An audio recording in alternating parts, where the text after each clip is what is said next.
Assalamu alaikum wa rahmatullahi wa barakatuh. Bismillah walhamdulillah wa salatu wa salam ala rasulillah wa ala alihi wa sahbihi wa man walah. Rabbi sharah li sadri wa yassir li amri wahlul 'uqdatan min lisani yafqahu qawli.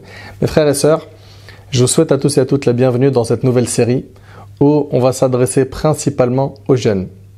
Donc c'est une série qui, bi'idhnillah azza wa jal, sera riche, longue, fructueuse, je l'espère, et j'implore Allah subhanahu wa ta'ala de la bénir, de nous accorder la sincérité, de nous faciliter, de trouver les bons mots pour pouvoir aider un maximum notre ummah à mieux évoluer spirituellement parlant.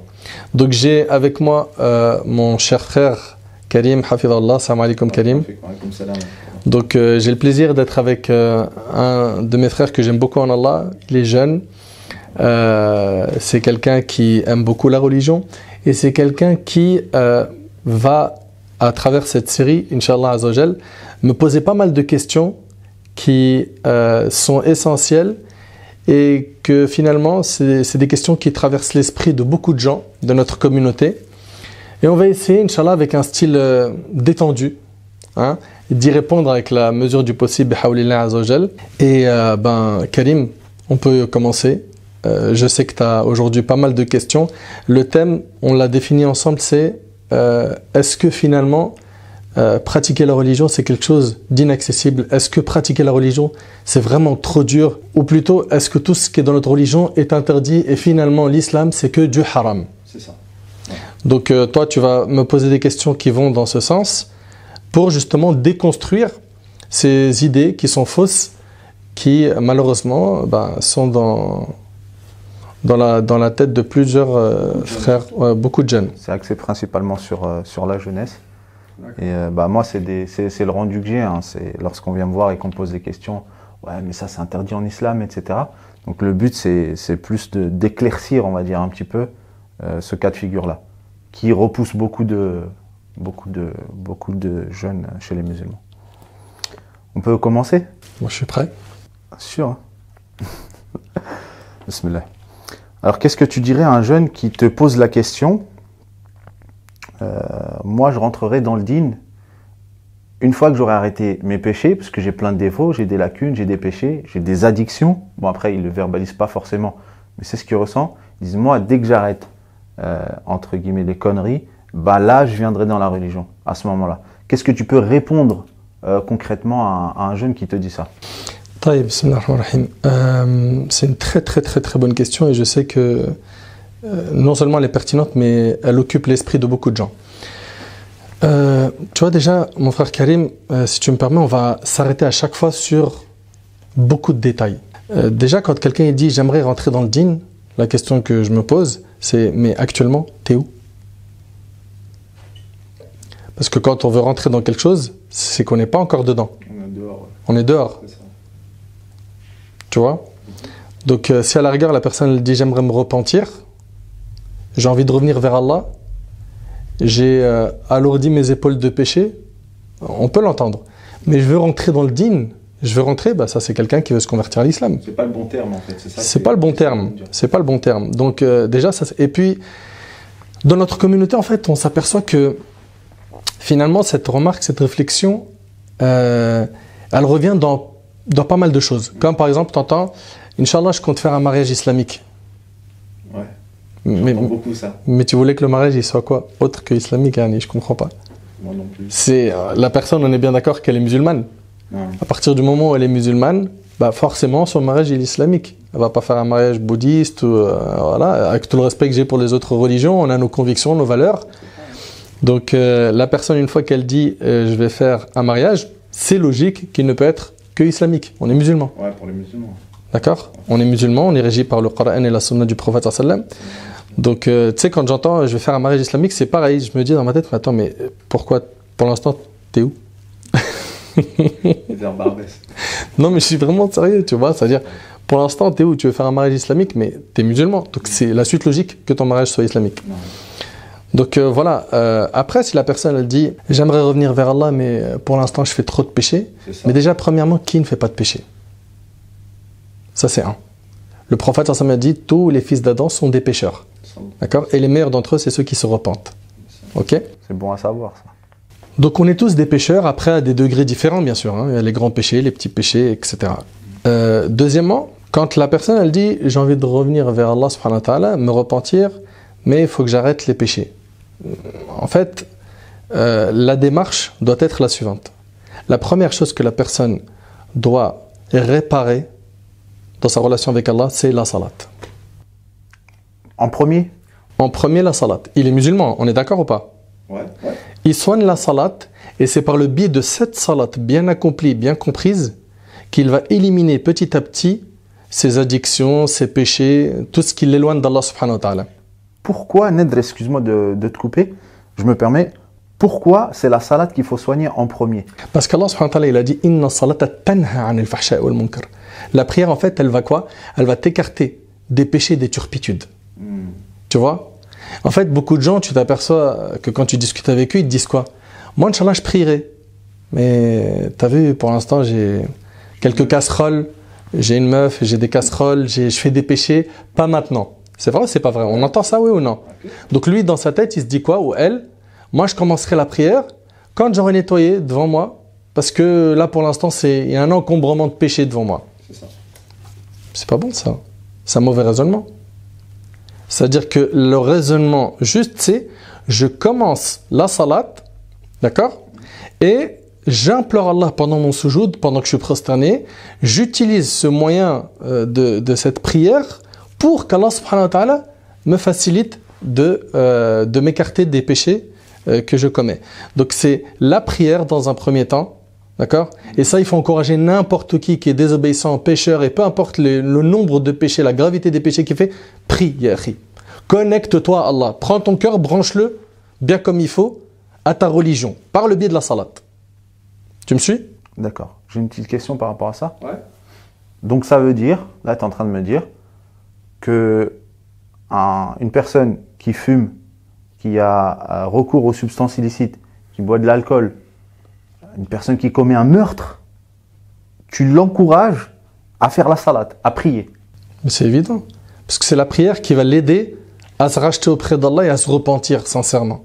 Tu vois? Une prière bien accomplie, donc la personne, attention, hein, je vais, comment dirais-je, baliser mon propos. Certains vont penser que, ok, je prie et je fais mes 400 coups. D'accord? Je ne suis pas en train de dire prie et garde ses péchés. D'accord? Prie et demande à Allah subhanahu wa ta'ala, dans ta prière, de t'aider à te débarrasser de tout ça. Utilise la prière comme un moyen. C'est un dialogue privé avec Allah. Tu vois? Et le prophète sallallahu alayhi wa sallam, il nous a dit que le moment où on est le plus proche d'Allah, c'est quand on est prosterné. Donc peu importe, tu es dans le shit. Ok? Tu es dans les relations illicites avec le sexe opposé. Tu es dans un mauvais milieu. Ok? Le milieu des rappeurs ou autres. Ok? Prie. Et nous, on doit avoir le sens des priorités dans la da'wah. C'est-à-dire quand on appelle quelqu'un à Allah subhanahu wa ta'ala, ok, on va d'abord cibler ce qui est le plus important, la salat. Et quand on va le blâmer d'un péché, on va prendre par ordre de priorité pareil. Supposons la personne, elle consomme de l'alcool, d'accord, et elle fume la cigarette. Je vais d'abord l'encourager, le motiver, lui recommander avec sagesse, avec les meilleurs propos possibles, avec des arguments solides, d'abandonner quoi? La cigarette ou l'alcool? Les deux. Mais il y a une priorité. On va d'abord commencer par ça. D'accord? C'est pas je suis en train de cautionner la cigarette. Hein. C'est simplement que nous, en fait, quand on va voir une personne, tu sais, qu'on le voit faire beaucoup de péchés, si tu viens, tu lui dis, hey, frère, regarde, tu fumes, tu bois, tu fais ci, tu fais ça, ça fait lourd, akhi. Ça devient lourd, akhi, de recevoir autant tu vois, de conseils comme ça. Et comme on disait anciennement, on disait, inna nusha thaqil. Le conseil, déjà, c'est lourd. Fala tursiluhu jabala. Toi, quand tu le fais, eh ben, ne le transmets pas comme si c'était en plus une montagne. Donc, trouve les mots, trouve les moyens, fais ça par étapes, sois intelligent, ok? Jauge en fonction de la personnalité et surtout gagne son cœur. D'accord. Tu vois? Gagne son cœur, ça veut dire quoi? Ça veut dire, il se peut que, voilà, tu as vu quelque chose de blâmable chez une personne, tu as envie de lui parler tout de suite de ça, bah, commence par gagner son cœur.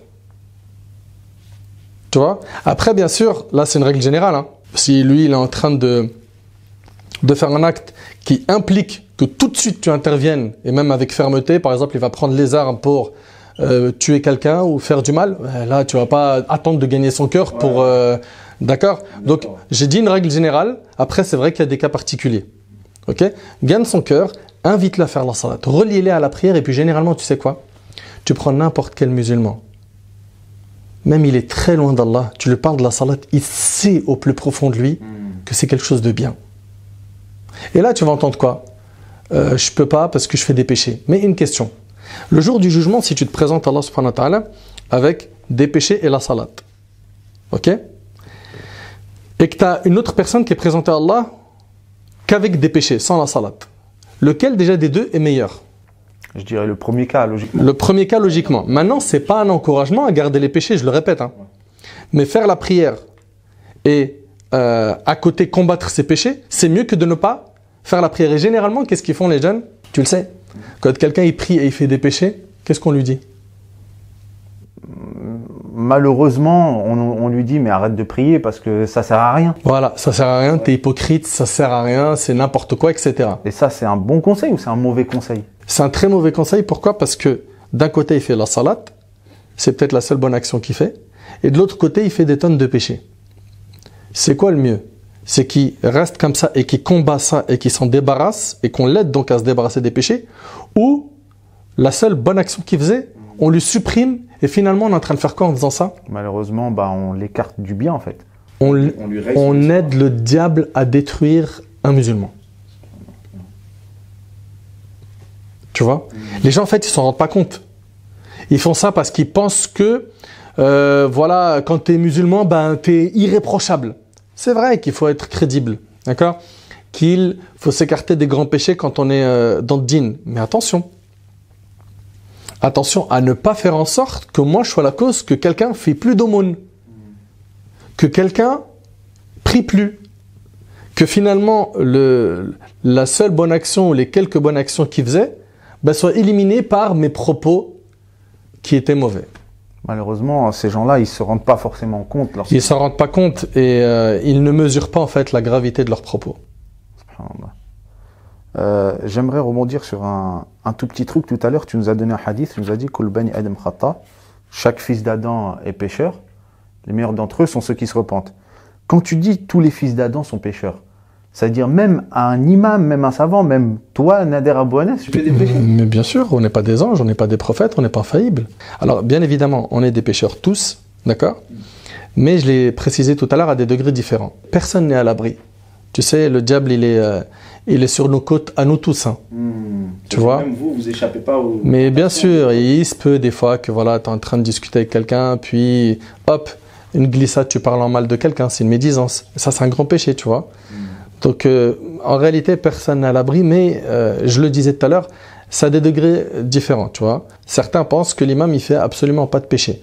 C'est vrai que c'est un exemple, d'accord? Il est crédible, il en fait, mais, alhamdoulilah, ce ne sont pas les péchés que font certains.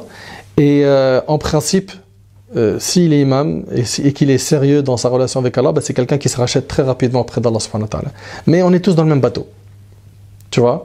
Et imam ou pas imam, on a tous les mêmes envies, on aime manger, on aime sortir, on aime se divertir, tu vois? Subhanallah, j'allais parler de ça, en fait, j'allais te poser des questions par rapport à ça. En fait, généralement, un jeune de la cité, quand il voit un frère barbu... Avec... Que de la cité? Non, peu importe. Un jeune tout court, en fait. Un jeune tout court. Après, je prends l'exemple... Vas-y, y a pas de souci. Hein. On est là, tu vois. Moi, mon entourage, c'est que ça. Quand on voit un barbu, un frère avec... une chachia, un kramis, etc., on a l'impression que tout devient interdit, que c'est des gens qui sont rigides, qui rigolent pas.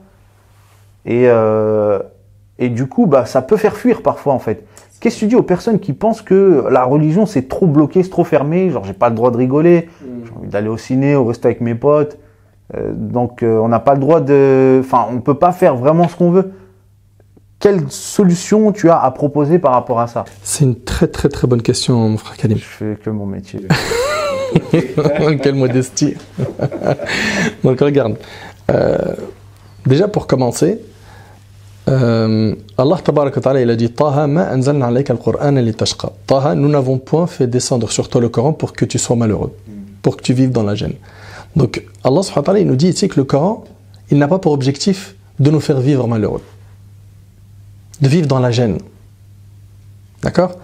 La religion, elle est descendue pour qu'on savoure déjà un bonheur dans cette vie avant de savourer celui du monde éternel. Tu vois ? Et sur terre, tu vas le savourer quand tu vas installer dans ton cœur quelque chose qui s'appelle la foi, al-iman. Quand tu as la foi, tu auras des épreuves et tout, mais tu vas relativiser et tu vas te satisfaire de peu. Et puis, ta joie, tu vas te la procurer par différents moyens, notamment par le fait de nourrir ton âme. Tu vois ?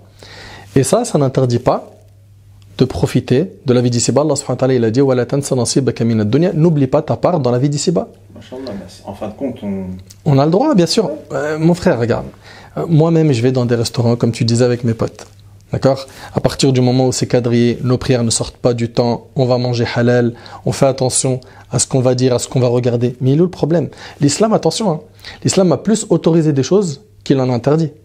Quand tu regardes ce qui nous est interdit, comparé à ce qu'il y a d'autorisé, c'est peu. 2, à chaque fois qu'il y a une interdiction, il y a une sagesse et il y a toujours des alternatives. Exemple, j'ai une question par rapport à ça. Un jeune, Barakallahu fik, c'est un point très très important. Un jeune par exemple qui dit ouais mais moi vas-y j'ai besoin d'avoir une copine, je veux une meuf. Pourquoi c'est interdit d'avoir une meuf? Mes copains ils ont bien des meufs. Bah voilà, par exemple ça. On va faire simple et on va parler avec des mots simples. Et comme disent les jeunes, on va parler français. On va parler chinois. On va pas parler chinois. Regarde, toi Karim, supposons que tu as une sœur. D'accord? Moi je sais pas si tu en as ou pas, mais supposons que tu en as une. Comme ça on gagne du temps. Ouais, c'est mieux. Ok?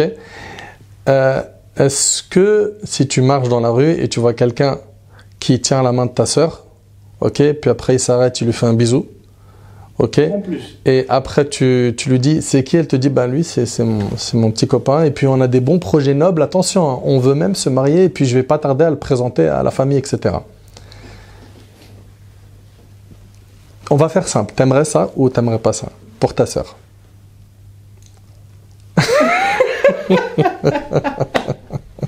Voilà, c'est bon. Merci. Donc il va finir dans un sandwich. Voilà, dans le coffre. Et voilà. Donc, tu vois, l'islam, c'est l'équité et la justice. Tout comme toi, tu ne veux pas ça pour ta sœur, bah, tu ne dois pas le vouloir pour les autres sœurs. Tu vois, ça c'est un regard avec des mots simples.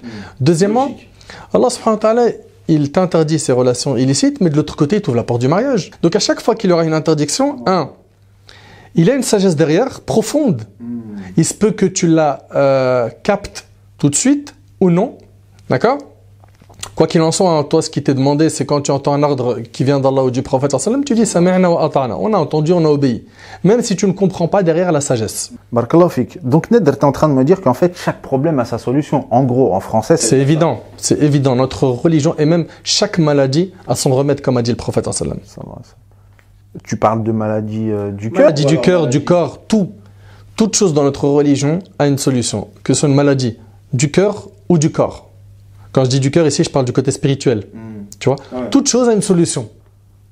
Par rapport à ça, une personne qui boit constamment de l'alcool, qui est dans l'alcool, ou alors qui fume, qui n'arrive pas à arrêter de fumer, tu veux dire que dans l'islam, il y a une solution par rapport à ça pour s'en sortir? Bien sûr. Bien sûr. Alors déjà, il faut qu'il apprenne à connaître la gravité de ce péché. Tu vois, puis qu'il fasse le nécessaire pour s'en repentir. Et le repentir, je ne sais pas si tu connais ces conditions. Oui. Ouais. Donc il y a le regret sincère du cœur, se détacher immédiatement du péché, être déterminé à ne plus le refaire. Donc c'est un grand travail du cœur finalement, tu vois. Donc il y a des conditions pour se repentir. Bien sûr. Ça ne suffit pas de dire je me suis repenti avec la bouche. Donc quelqu'un qui veut se remettre bien dans la religion correctement, dans sa relation avec Allah. Il suffit pas de faire une douche. Non, c'est pas. Non, là la douche, là tu parles du converti à l'islam. Okay. Et les savants divergent, est-ce que c'est obligatoire ou pas pour lui. Okay. Chez les Malikites notamment, c'est obligatoire quand il se convertit de faire une douche, mais c'est pas le débat. Là, le musulman, d'accord, une fois qu'il veut réparer sa relation avec Allah subhanahu wa ta'ala, il doit regretter sincèrement du cœur ce qu'il a fait comme péché. C'est la première condition du repentir. Le prophète, il a dit « An-nadamu tawba ». Le regret est un repentir. D'accord? Deuxièmement, il s'en détache dans les médias. Tout de suite. Tout de suite. 3, il est déterminé à ne plus le refaire. Pourquoi? Parce qu'il peut ne pas être déterminé à ne plus le refaire. Il s'en détache, mais il se dit, si l'occasion se représente, voilà, on va se faire un peu plaisir. Je me mets bien. Astaghfirullah. Ok, d'accord. Donc pour le repentir, il y a 3 conditions. Donc le fait de regretter, de se détacher donc, de ce péché-là, et de ne plus vouloir Le refaire. recommencer. C'est ça. D'accord. Et je rajoute un dernier point, c'est la restitution des dépôts à leurs ayants droit. J'ai pris quelque chose à quelqu'un, je lui ai pris son vélo, je lui ai pris, je sais pas moi, peu importe, et je lui ai pas rendu. D'accord. Parmi les conditions du repentir, c'est quoi? De réparer ses injustices commises. D'accord. Donc si j'ai parlé en mal sur quelqu'un, je dois aller lui présenter mes excuses. C'est une très bonne question. Et je vais t'y répondre avec détail, Inch'Allah. Quand tu parles sur quelqu'un en mal, il y a 2 cas de figure. Il est au courant, il n'est pas au courant. Tu me suis? S'il est au courant, j'ai pas le choix. Je dois aller le voir, je lui demande pardon. Et je parle de lui en bien, là où j'ai parlé de lui en mal. Et je demande pardon à Allah subhanahu wa ta'ala. D'accord? S'il n'est pas au courant, écoute bien. Je parle de lui en bien, là où j'ai parlé de lui en mal, et je demande pardon à Allah, et je n'ai pas à venir lui dire, j'ai parlé de toi. Ça, c'est s'il n'est pas au courant. Donc on n'est pas obligé de lui dire en fait. Non, tu n'es pas obligé de lui dire. Sauf s'il est au courant. À ce moment-là, tu lui dis, voilà, je te demande pardon, il m'est parvenu que tu sais que j'ai parlé sur toi, etc. etc. C'est bien, il y a une certaine sagesse dans ça en fait. Bien sûr. Ça reste, la religion entière est pleine de sagesse, d'équité, de miséricorde. Mais les gens, malheureusement, comme tu le disais tout à l'heure, hein, ils ont une mauvaise image de l'islam, et je les comprends parce qu'ils ont des fois rencontré des gens qui ne représentent pas bien la religion, qui ont des mauvais comportements. Comme tu l'as dit tout à l'heure, il y a des gens qui sourient peu dans notre communauté et qui sont rigides, durs. Le prophète sallallahu alayhi wa sallam, il les a blâmés en disant « On périt les rigoristes », ceux qui sont durs, tu vois. Ils ont été blâmés dans plein de textes dans notre religion. Et le sourire, c'est une aumône. Le prophète, il était très souriant. Et puis, un sourire en dessine un autre. Au contraire, si tu souris à ton frère, ça fait plaisir. Tu me suis? Ouais, c'est des précieux conseils. Et je pense que si on tomberait plus souvent sur des frères avec des barbes qui nous font des sourires, ça nous attirerait un petit peu plus que... J'ai l'image de Ami Hassan, tu sais, quand nous on était plus jeunes, je me rappelle qu'Allah le protège. Quand on est parti dans sa mosquée, tu vois, voilà, nous on était voilà, dans la cité, les chaînes. Toi, dans la cité? Jusqu'à maintenant, j'habite dans une cité. Et tu sais, à l'époque, voilà, on tenait les murs, on partageait les activités de la cité. Et qu'Allah nous pardonne, hein, c'était pas rose. Et Ami Hassan, il nous a pas jugé par l'apparence en disant regarde, ils sont habillés avec des chaînes, ils mettent de l'or. Il nous a pris comme on était et il nous a fait aimer la religion. Et il nous a procuré de l'amour. Tu vois? Il nous a donné de l'amour, il nous a valorisé. Alors que tu sais très bien, dans ce milieu-là, celui qui a de la valeur, c'est celui qui a de l'argent. Tu vois? Il a des grosses voitures, c'est celui qui est respecté par le fait qu'il maîtrise des sports de combat ou autres, tu vois. Le grossiste. Voilà, c'est à peu près ça. Et lui, il nous a valorisé. Il nous a donné de l'amour et il nous a transmis un message avec amour. Et ça, tout de suite, ça a mordu à l'hameçon. Je me rappelle, on assistait à ses discours du vendredi. Tu sais, il a une barbe blanche, pour ceux qui connaissent Ami Hassan, barbe blanche et tout jusque-là. Il disait, les jeunes, attention aux keufs, aux meufs, aux bœufs. Et il faisait exprès, tu vois, d'utiliser des rimes avec son accent et tout. C'était ajib, wallah. C'est ça qui nous a attirés en fin de compte. Ça nous a attirés et puis ça nous a montré finalement que l'islam, il est accessible. Tu vois, et que l'islam, c'est un bonheur. Et que c'est un besoin. On en a besoin. Pourquoi? Parce que ce cœur-là, c'est une plante qu'il faut qu'on arrose. On l'arrose avec la religion. Donc, tu étais en train de me dire, Nadr, que Ami Hassan, il vous parlait avec un langage un peu de jeune, et c'est ça qui vous a attiré donc, ça, exactement, dans le vif du sujet. J'ai une question importante, un peu plus importante. Tu nous as dit tout à l'heure qu'une personne qui fume du shit ou bien qui a de nombreuses lacunes, etc., elle peut revenir dans la religion sans problème. Donc la porte, elle est grande ouverte. Bien sûr. On est d'accord là-dessus. Maintenant, regarde l'homme qui a tué 100 personnes. Ouais. Je ne sais pas si tu connais un hadith du prophète où il y a un homme qui a tué 99 personnes. Puis après, il a cherché à se repentir. Il a posé la question à quelqu'un qui lui a dit « Non, il n'y a pas de repentir pour toi. » Il l'a tué, ça a fait 100. 100 personnes. Puis les remords sont remontés à la surface jusqu'à ce qu'il a trouvé quelqu'un qui avait des connaissances et il lui a dit mais qui peut s'interposer entre toi et le repentir? Et il l'a orienté vers quelque chose de très très fin. Il lui a dit quitte la terre dans laquelle tu te trouves. Il lui a dit quitte la terre dans laquelle tu te trouves. Pourquoi? Parce que dans cette terre-là il y a des gens mauvais. Va plutôt dans cet endroit-là pour adorer Allah. Donc qu'est-ce qu'il y a ici? Changement de fréquentation. C'est important ça. Ça, c'est pas simplement important. On va en parler, Inch'Allah, dans un dars complet, toi et moi, Inch'Allah. La fréquentation, ça, c'est un sujet trop vaste, d'accord? Mais simplement, on le sait, que la fréquentation a un impact sur notre vie. Et c'est pour ça, le prophète, il a dit, l'homme prend la religion de son ami intime, que chacun prenne garde à sa fréquentation. On fréquente pas n'importe qui, car il y a celui qui va t'attirer vers Allah, celui qui va t'éloigner d'Allah, et celui qui, on va dire... il est entre les deux. Et la personne qui fait beaucoup de péchés, cette personne-là, on l'invite à revenir vers Allah. Il y a un hadith où, subhanallah, il y a un vieillard qui est venu voir le prophète, il lui a dit « Que penses-tu d'un homme qui a fait tellement de péchés, petits et grands, que s'ils étaient distribués à l'humanité entière, ils auraient péri ?» Et le prophète, à la fin, il l'encourage, il lui dit quoi? Il lui dit « Fais des bonnes actions, celles-ci effaceront les mauvaises. » Et il a dit aussi « Wa atbi' as-sayyi'ata al-hasana tamhuha » Fais suivre la mauvaise action d'une bonne, celle-ci l'effacera. L'homme, il a tellement été content de cette miséricorde, il est parti en disant Allahu Akbar, en criant Allahu Akbar. Et il a tellement répété ça que les gens disent, on l'a entendu répéter Allahu Akbar jusqu'à ce qu'il est parti. Donc on voit ici que le prophète, il a tendu la main. Subhanallah, très très bel exemple, barakallahu fik Nedra, pour cet exemple-là. Maintenant, la question que j'avais à poser, c'était par rapport aux personnes qui pêchent, etc. Il y en a qui disent, ouais, toi, tu vas pas être pardonné avec tout ce que tu fais. Franchement, tu fais de la dingue. Ça, c'est une phrase qui est hyper gravissime. Et on l'entend beaucoup, les jeunes, quand ils discutent entre eux, c'est, toi, mais vas-y, tu vas aller en enfer avec un F16. Mais eux, ils le disent comme ça, des fois sous le ton de la plaisanterie, et des fois, ils sont sincères. Hein. Mais lui, comment il va aller en enfer, lui? Tu vois, c'est hyper grave. Il y a une histoire qui nous a été relatée dans des hadiths authentiques où il y avait deux parmi les fils d'Israël. Okay. Un qui était pieux, un qui ne l'était pas.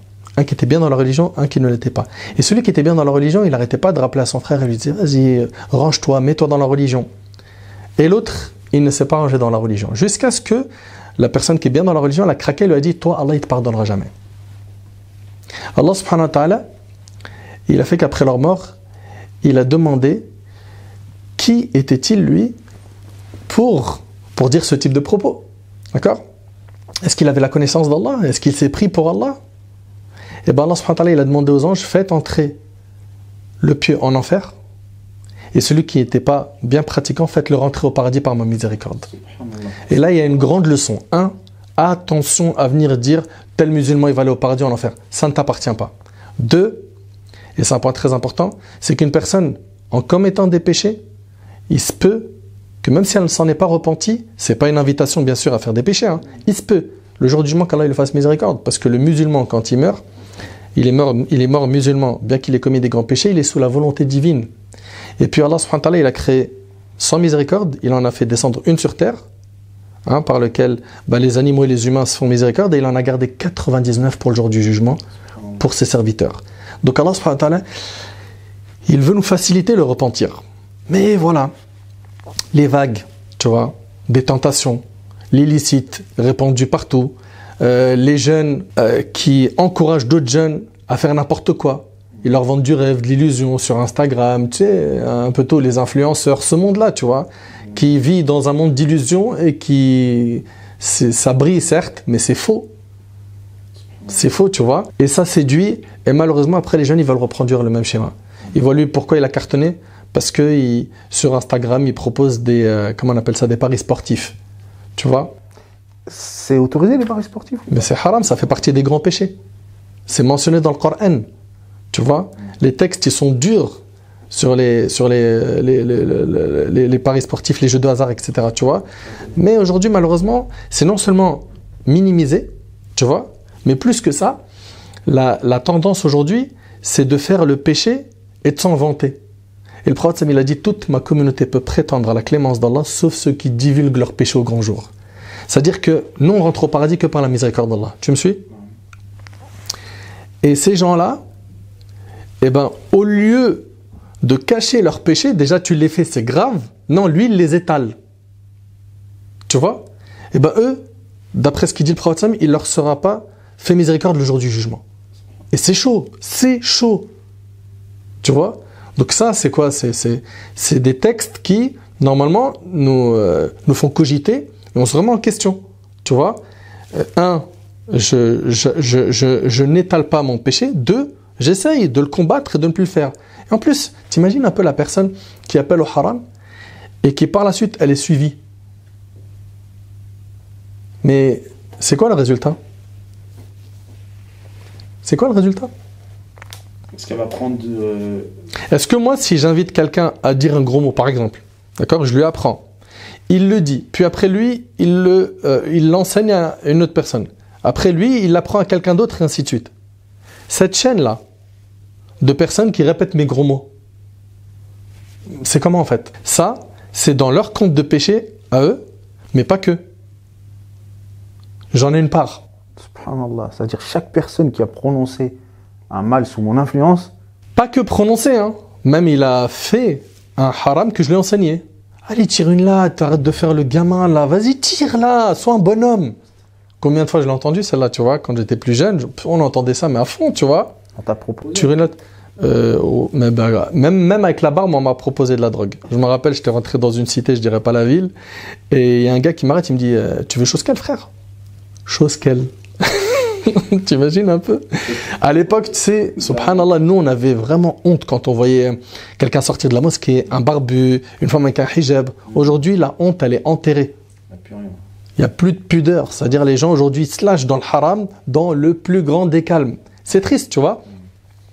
Donc il faut faire attention parce que finalement, certains, avec les réseaux sociaux, qui ne sont pas à blâmer à 100%, parce que les réseaux sociaux, tu peux en faire du bien et du mal.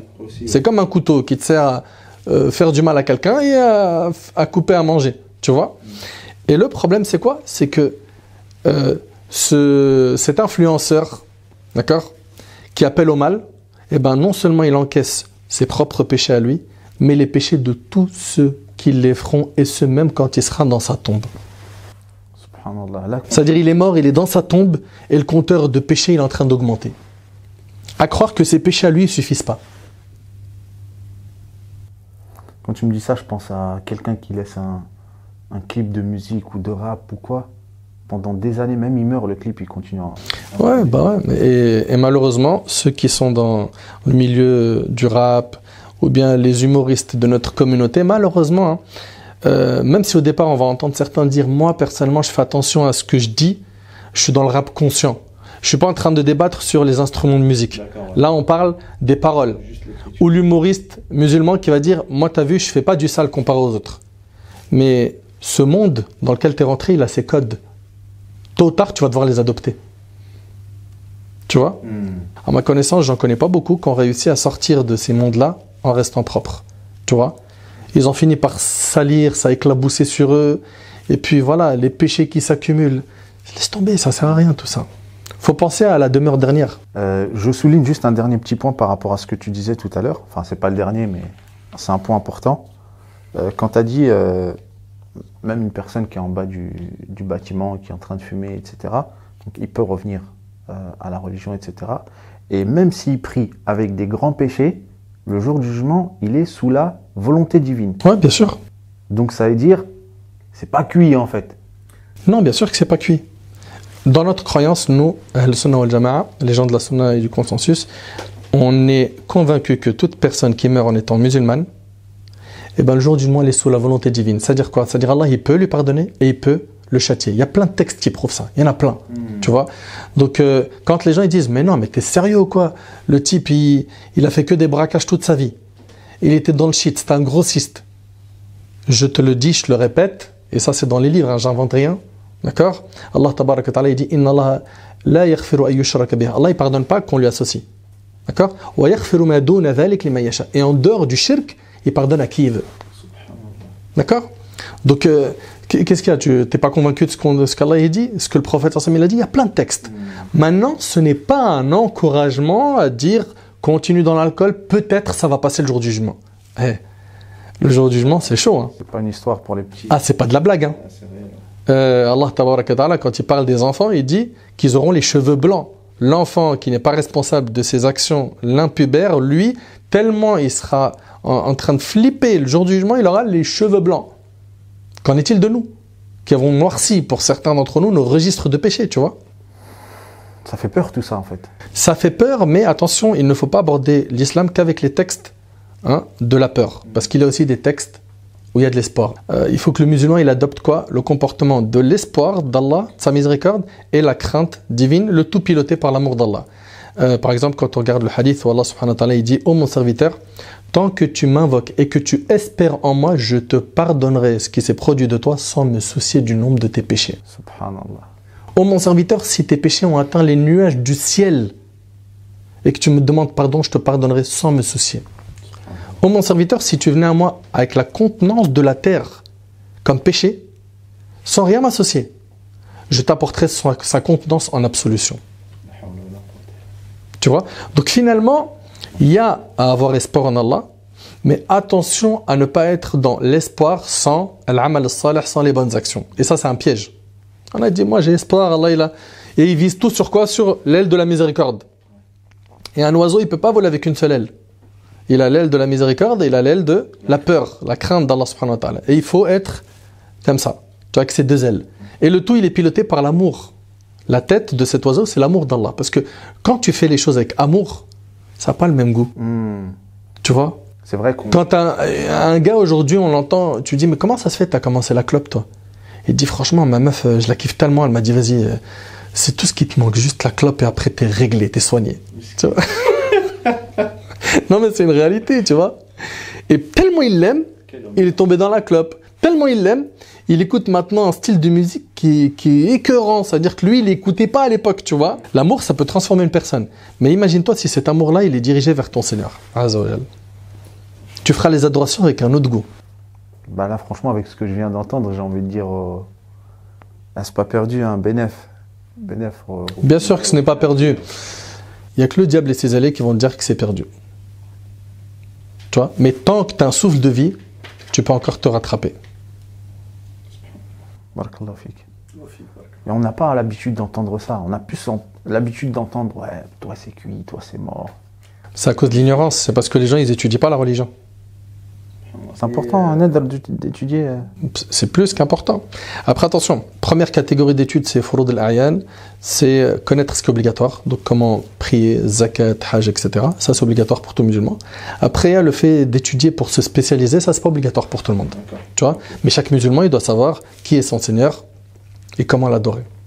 La science de la croyance et la science du fiqh, le minimum pour qu'il puisse, en fait, corriger ses adorations. D'accord. Nedj, j'ai une petite question à titre personnel maintenant, ça me concerne moi. Ça m'arrive de rentrer chez moi et d'allumer la Play, concrètement, Netflix, voilà, jouer aux jeux vidéo. Est-ce que ça c'est déconseillé? Est-ce que c'est complètement interdit? Quel conseil tu donnes à un jeune comme moi qui voilà, de temps en temps, j'aime bien, je veux rentrer chez moi, je regarde un film Netflix, tranquille. Personnellement, je vois pas le mal où est-ce qu'il est. Est-ce que c'est interdit ou pas? La réponse doit être détaillée. Ça dépend de ce que tu regardes. D'accord? Donc, il faut faire très attention à tout ce qui a un effet sur le cœur nocif. Ce qui appelle au haram, ce qui contient du haram. Donc, se renseigner au préalable, c'est bien avant de se lancer sur un film. C'est hyper important. Jouer, pas de problème, mais pareil. Faire attention surtout pour les jeunes, tu sais, tous les jeux violents, ça a un impact sur leur comportement. Moi, j'ai une console à la maison que j'ai achetée pour mon fils qui a 13 ans, une Switch, tu vois. Il y a moins de jeux violents que sur une Play, tu vois, bien qu'il peut y en avoir, hein, bien sûr.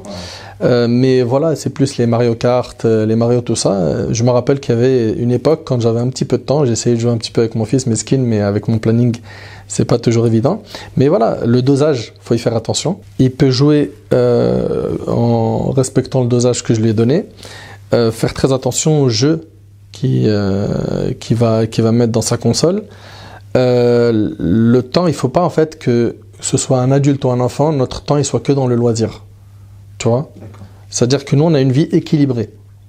Et les excès sont blâmés dans notre religion. C'est-à-dire que quand tu joues, c'est avec modération. Tu regardes un film, c'est pas tu les enchaînes en boucle, tu es en train de pourrir devant Netflix comme certains, tu vois.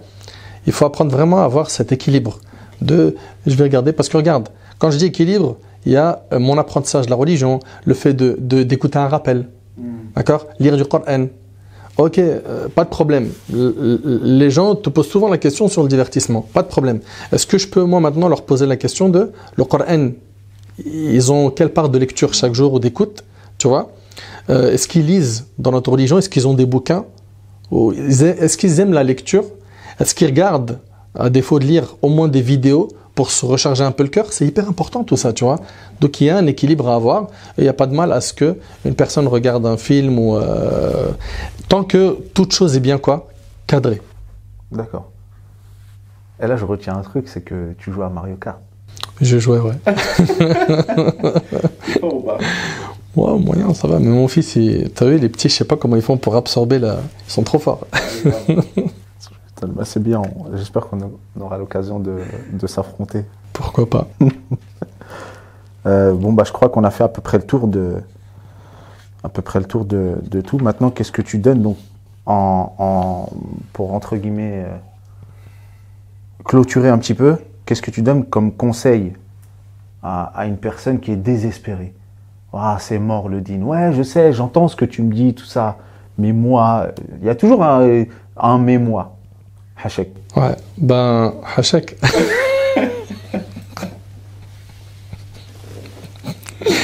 T'as pas remarqué que dans notre communauté, on aime trop dire Hachek partout? Je vais aller manger Hachek, je vais aller aux toilettes Hachek. Hachek, vous l'avez ramené d'où ça? C'est comme ça? Hachek.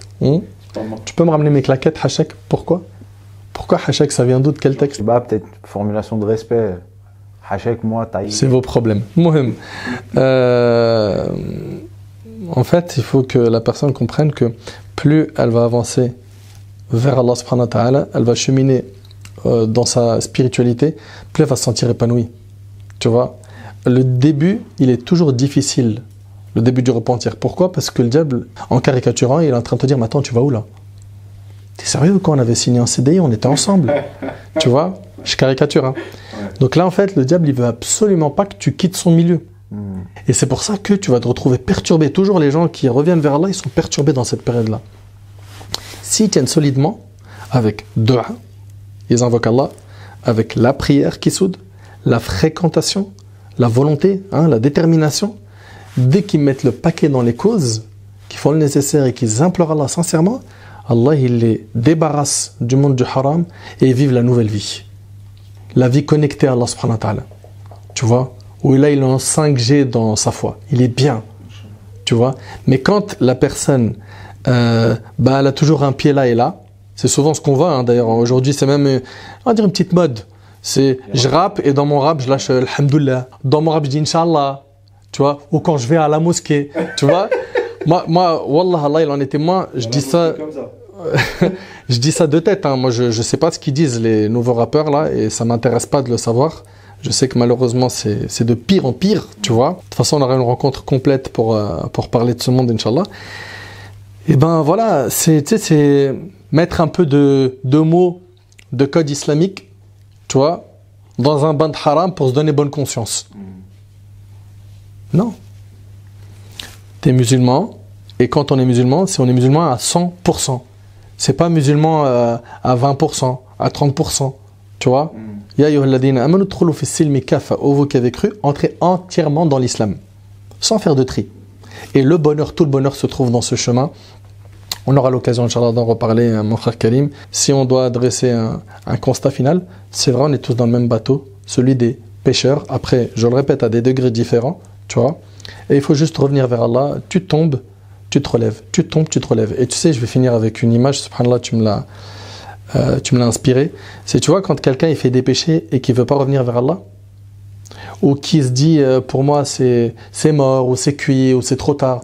C'est comme quelqu'un qui vient de rater un train et qui est assis sur les quais, il pleure son sort. Tu rates un train. C'est quoi la logique? Tu prends le suivant.